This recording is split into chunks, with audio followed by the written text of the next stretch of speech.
A ver, ¿de dónde vienen nuestros miedos? El miedo a las arañas, a los lugares cerrados, a ese ruido extraño en medio de la noche. Pero, ¿y si algunos de nuestros miedos más profundos no nacieron con nosotros? ¿Y si nos los enseñaron?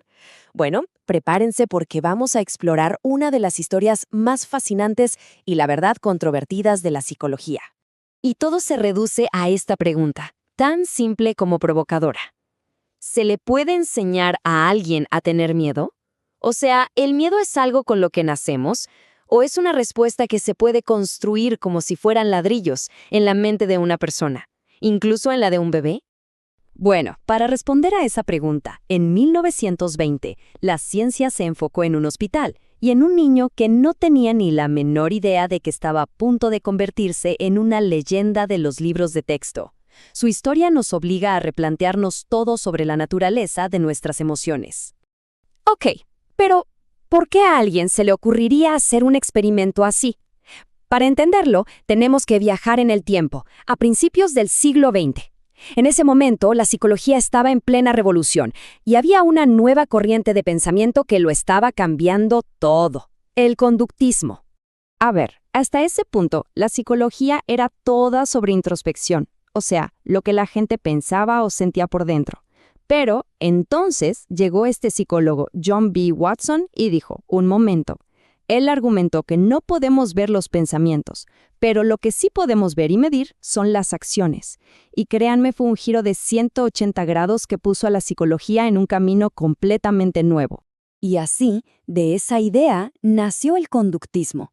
La premisa central es bastante directa. Nuestro comportamiento no viene tanto de adentro, de nuestra naturaleza, sino de afuera, del ambiente. En pocas palabras, somos moldeados por nuestro entorno a través de lo que aprendemos. Claro que Watson no se inventó esto de la noche a la mañana. Su gran inspiración vino de Rusia, de un trabajo famosísimo de Iván Pavlov, quien había hecho algo realmente asombroso con sus perros. Lo brillante del descubrimiento de Pavlov fue su simpleza. Imaginen esto. Demostró que podía hacer que un perro salivara solo con oír una campana, un sonido que antes no significaba absolutamente nada para el animal.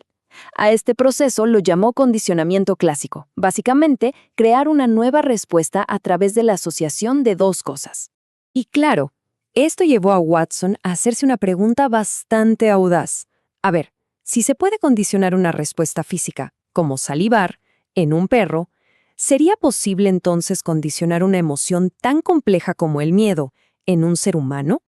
Con esa pregunta como norte, Watson y su colaboradora, Rosalie Rayner, se pusieron manos a la obra para demostrarlo.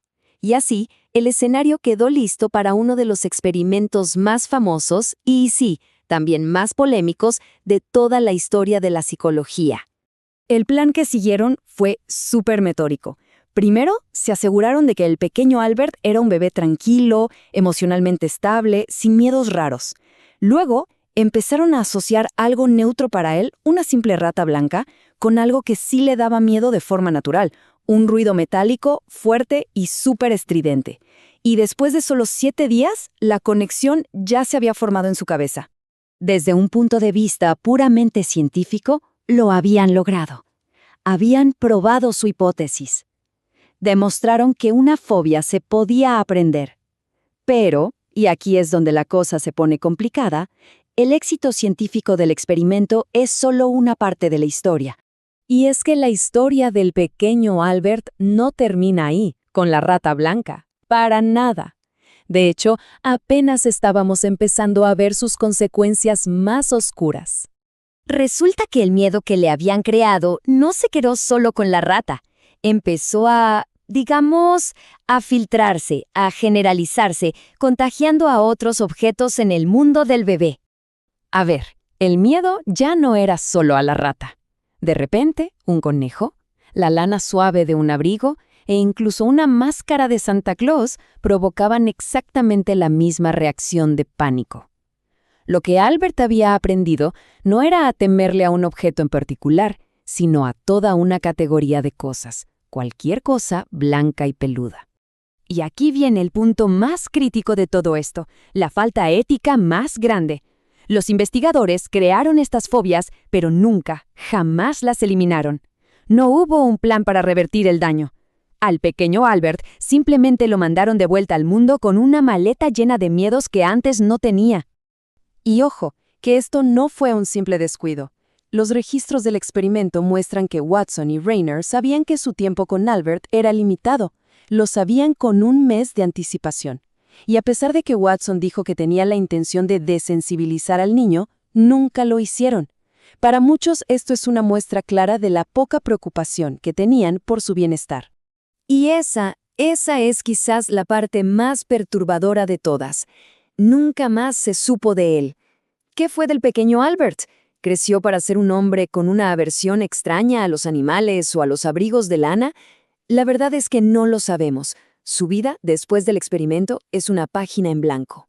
Claro, la historia de Albert es un caso extremo, pero nos obliga a mirarnos en el espejo. ¿Hasta qué punto somos producto de un condicionamiento del que ni siquiera nos damos cuenta?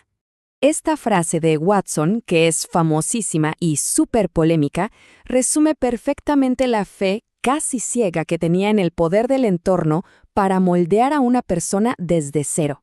Para él, el ambiente lo era todo. Y bueno, aunque hoy entendemos que hay límites para esa idea, el principio básico sigue súper vigente. El condicionamiento es una herramienta muy poderosa que ayuda a explicar muchísimas de nuestras conductas, desde las más simples hasta las más enredadas. A ver, pensémoslo un segundo. La publicidad nos condiciona todo el tiempo para asociar, una bebida con la felicidad. O las historias que nos contaban de chicos, como la del hombre del saco o el coco, que nos condicionaban para portarnos bien. Incluso una fobia puede nacer de una sola mala experiencia, un único evento que une para siempre un objeto con un miedo súper intenso.